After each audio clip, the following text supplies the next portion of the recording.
Hi, I'm Dr. Deanna Polk, and I'm coming to you representing Birmingham Anxiety and Trauma Therapy. We're located in Vestavia Hills, Alabama, just off Highway 31, and that's basically in Birmingham, Alabama, for those of you who are not familiar with Alabama.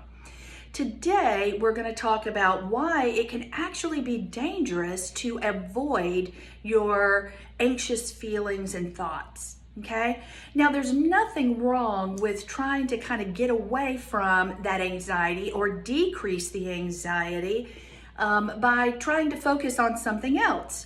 However, you can't do that forever. In fact, if you do try to always do that, you repress, as Freud would say, it's a little bit like blowing up a balloon. If you blow air into the balloon and you don't stop, eventually that balloon is going to pop, right? And the thing about that is you can't predict exactly when it's going to pop. You don't necessarily have any way to determine that or influence it unless you stop blowing air into the balloon, right? It's kind of like a pressure cooker. An old-fashioned pressure cooker. Every Sunday, my grandmother used to make mashed potatoes for us when she got home from church. She would put the potatoes in this pot and she would lock the pot so there was no air escaping whatsoever. And as it cooked, the steam would make those potatoes much softer, much faster. Now, it had a little whistle on the top of it. And when that whistle began to make a sound, my grandmother had to pay close attention.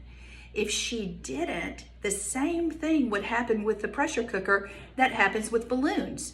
The lid of the pot would blow off and there'd be mashed potatoes all over the kitchen. In fact, I do believe that happened to her one time, which is why she always taught me that lesson when she was cooking mashed potatoes. Our anxiety is the same way. If we continue to just try to ignore it over and over and over again, it doesn't go anywhere. It stays inside of you. Those worrisome thoughts and all of those things like that.